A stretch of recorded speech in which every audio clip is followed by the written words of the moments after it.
মোবাইলের স্টোরেজে একদমই স্পেস নেই। এবার বাড়ি থেকে আসার পরে একগাদা ভিডিও জমা পড়ে আছে, কখন এডিট করব, কখন আপলোড করব তার কোনো ঠিক নেই। আসসালামু আলাইকুম এভরিওয়ান। বসে বসে আচার খাচ্ছি প্রচণ্ড গরমের দিনে, তাও আবার ফুপি শাশুড়ির দেয়া।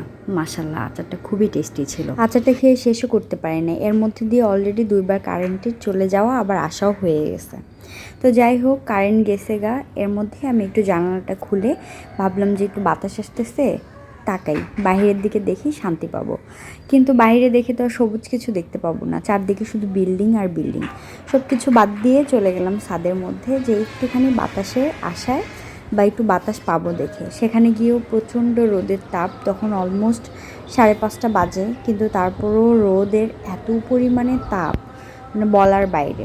খানিকক্ষণ বাদে দেখতেছি যে আকাশে একটু করে মেঘ জমলো, কিন্তু সেই মেঘ আবার কই দিয়ে উড়েও চলে গেল। তারপর দেখলাম যে গাছপালাতে ভালোই বাতাস লাগতেছে। একটু কিছুক্ষণ ওখানে বসে থাকতে থাকতে চোখে পড়লো এই সুন্দর ফুলটা, কি সুন্দর করে ফুটে আছে। কনক্রিটের শহরে চারপাশে তাকালেই শুধু যেখানে বিল্ডিং দেখা যায়, সেখানে এই সবুজগুলো একটুখানি মনে শান্তি দেয়। ফুল দেখতে দেখতে চলে গেলাম আমার কবুতরগুলোর কাছে। ওখানে গিয়ে দেখলাম যে বেশ কিছু জংলা কবুতর এসেছে। যেহেতু পানিগুলো আমাদের বাইরে দেয়া থাকে, পানি খেয়ে খেয়ে চলে যাচ্ছে। এতেই বুঝলাম যে পশু পাখিও কতটা তৃষ্ণার্ত।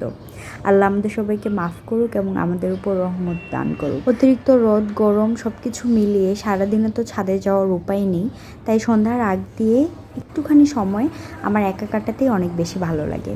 তো দেখলাম যে মেঘ অনেকখানি জমেছে, মনে একটু আশা জমলো যে যাই হোক, রাতের মধ্যে হয়তো বৃষ্টি হবে। কিন্তু রাত গড়িয়ে সকাল, সকাল গড়িয়ে আবার দুপুর বিকেল, কোথাও কোনো বৃষ্টির ছিটে ফোটাও নেই। আল্লাহর রহমতের বৃষ্টি হবে।